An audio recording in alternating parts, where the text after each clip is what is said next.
Assalamualaikum warahmatullahi wabarakatuh. Perkenalkan, nama saya Niostari dengan NIM 1872050100 dari Prodi Pendidikan Ekonomi kelas A. Pada video kali ini guna untuk memenuhi proyek UTS mata kuliah Bank dan Lembaga Keuangan dengan dosen pengampu Ibu Nadia Rista MPDE. Langsung saja masuk ke pertanyaan pertama.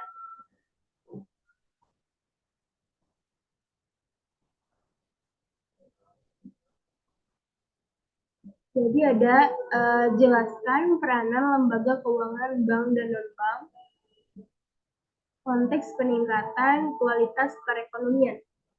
Yang pertama, menghimpun dana masyarakat. Lembaga keuangan bank dapat menghimpun dana dari masyarakat baik secara langsung maupun secara tidak langsung.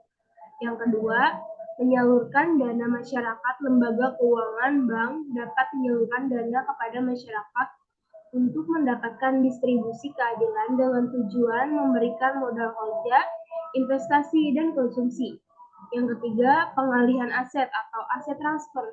Lembaga keuangan memiliki aset dalam bentuk janji-janji untuk membayar atau dapat diartikan sebagai pinjaman kepada pihak lain dengan jangka waktu yang diatur sesuai dengan kebutuhan pinjaman. Yang keempat, likuiditas atau liquidity. Likuiditas berkaitan dengan kemampuan untuk memperoleh uang tunai pada saat dibutuhkan. Beberapa sekuritas sekunder dibeli sektor usaha dan rumah tangga, terutama dimasukkan untuk tujuan likuiditas. Dan yang terakhir, kelima, realokasi pendapatan atau income reallocation.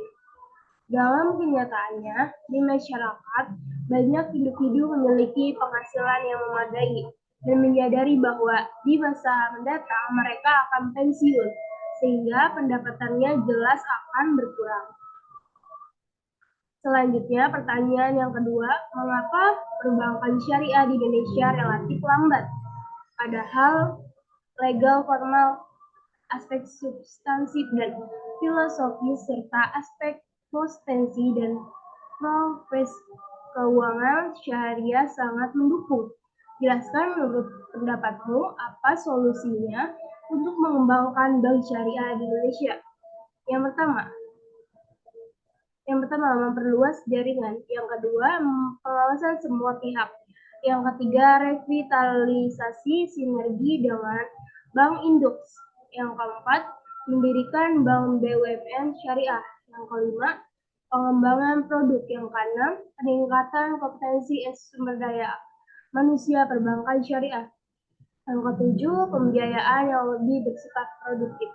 Dan yang terakhir, kedelapan, edukasi dan komunikasi.